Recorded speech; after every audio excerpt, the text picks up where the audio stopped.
AP CM Chandrababu నాయుడుకు YCP అధినేత జగన్ 9 పేజీల లేఖ రాశారు.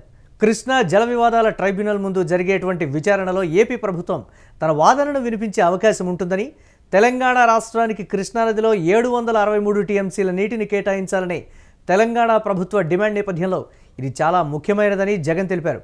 ట్రిబ్యునల్ ఈ అభ్యర్థనను అంగీకరిస్తే ఏపీకి తీవ్ర అన్యాయం తప్పదన్నారు.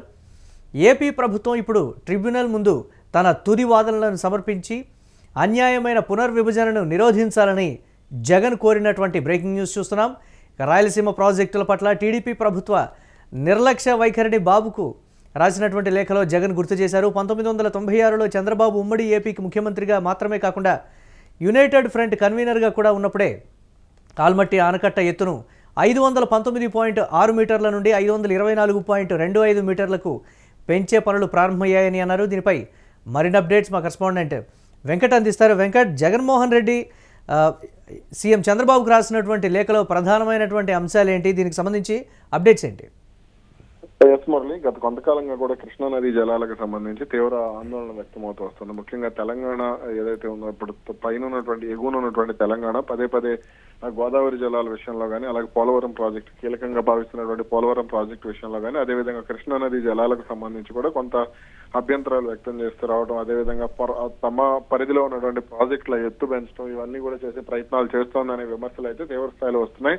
ఇక దీనికి సంబంధించి ముఖ్యంగా కేసీఆర్ ఉన్నప్పుడు వైసీపీ ప్రభుత్వం కొంత దీనికి సంబంధించి దూకుడుగా వ్యవహరించే ప్రయత్నం చేసింది. అయితే ఇప్పుడు టీడీపీ వచ్చిన తర్వాత పరిస్థితులు మారాయి. తెలంగాణతో సీఎం చంద్రబాబుకు ఉన్నటువంటి అంటే రాజకీయ ప్రయోజనాల కారణంగా తెలంగాణకు ఎక్కువగా మేలు చేస్తున్నారు అనే విమర్శలు కూడా వైసీపీ చేస్తున్న పరిస్థితి. ఈ నేపథ్యంలోనే తాజాగా మాజీ ముఖ్యమంత్రి వైఎస్ జగన్ ఓ లేఖ రాశారు. ఈ లేఖలో కొంత అంటే కృష్ణానది జలాల పరిరక్షణకు సంబంధించి, ఆంధ్రప్రదేశ్ హక్కులకు సంబంధించి ఆయన కొన్ని తీవ్ర అంశాలను లేవనెత్తడం జరిగింది.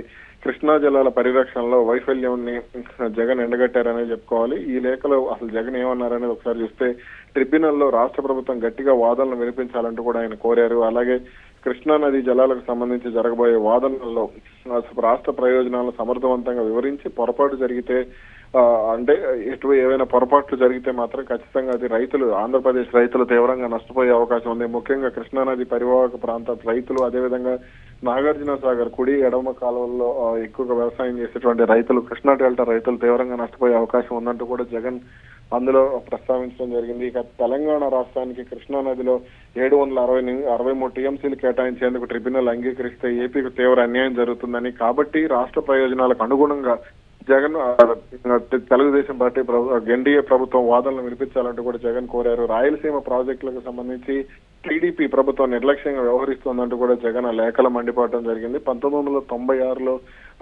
చంద్రబాబు ఏపీ ముఖ్యమంత్రిగా ఉన్నప్పుడే ఆల్మట్టి ప్రాజెక్టు ఎత్తును 519.6 మీటర్ల నుంచి 524.25 మీటర్లకు పెంచే పనులు ప్రారంభమయ్యాయని, ఆ సమయంలో రాష్ట్ర వ్యాప్తంగా ప్రతిపక్షాలు, రైతులు దీన్ని తీవ్రంగా వ్యతిరేకించారంటూ కూడా జగన్ ఆ లేఖలో గుర్తు చేశారు. ఆల్మట్టి ఎత్తు పెంపు వలన ఏపీ అంటే కృష్ణానది జలాలను వాడుకునే హక్కులకు సంబంధించి ముప్పు ఏర్పడుతుంది. దీనిపై అప్పట్లో ఎన్ని ఆందోళనలు చేసినా సరే చంద్రబాబు పట్టించుకోలేదంటూ కూడా జగన్ మండిపడ్డారు. ఇక 2014లో టీడీపీ ప్రభుత్వం ఏర్పడిన తర్వాత కృష్ణానదిపై ఏపీ హక్కులను పూర్తిగా తెలంగాణకి వదిలేసిందంటూ కూడా జగన్ ఎండగట్టడం జరిగింది. Yes right, thanks for updates Venkat. ఇక ఉమ్మడి ఆంధ్రప్రదేశ్ ఉన్నటువంటి సమయంలో కూడా ఏపీలో ప్రతిపక్ష పార్టీలు, రైతులు ఆ పరిణామం పట్ల ఉమ్మడి ఏపీ హక్కులను తీవ్రంగా దెబ్బతీస్తోందని ఆందోళనలు చేసినప్పటికీ చంద్రబాబు అప్పట్లో పెడచెవిన పెట్టారని కూడా ఈ లేఖలో పర్టికులర్గా ప్రస్తావించారు. ఇక టీడీపీ ప్రభుత్వ వైఖరి కారణంగా బ్రిజేష్ కుమార్ ట్రిబ్యునల్ ఆల్మట్టి ఆనకట్ట ఎత్తును పెంచడానికి కర్ణాటకకు అనుమతి ఇచ్చిందని కూడా ప్రధానంగా పేర్కొన్నారు. అలాగే 2014లో ఏర్పడినటువంటి టీడీపీ ప్రభుత్వం కృష్ణానది జలాలపై రాష్ట్ర హక్కుల్ని కూడా తెలంగాణకు వదులుకుందన్నారు. మళ్ళీ ఇప్పుడు చంద్రబాబు ముఖ్యమంత్రిగా ఉన్నప్పుడు ఆంధ్రప్రదేశ్ ఈ క్లిష్ట పరిస్థితిని ఎదుర్కొంటోందని జగన్ ఆరోపించారు. కాబట్టి ఇప్పటికైనా రాష్ట్ర ప్రయోజనాలను కాపాడుకోవాలని జగన్ ఈ లేఖలో పర్టికులర్గా సీఎం చంద్రబాబుకు సూచించారు. ఈ కీలక సమయంలో కూటమి ప్రభుత్వం రాష్ట్రం పట్ల నిబద్ధతతో వ్యవహరించి కృష్ణా జలాలపై రాష్ట్ర హక్కులను కాపాడాలని జగన్ కోరారు. బచావత్ ట్రిబ్యునల్ కేటాయించిన 512 టీఎంసీ నికర నీటిలో 1 టీఎంసీ అయినా కోల్పోయే పరిస్థితి తలెత్తినా దానికి టీడీపీ ప్రభుత్వమే బాధ్యత వహించాలని ఈ లేఖలో ప్రధానంగా పేర్కొన్నారు వైసీపీ అధినేత జగన్మోహన్ రెడ్డి.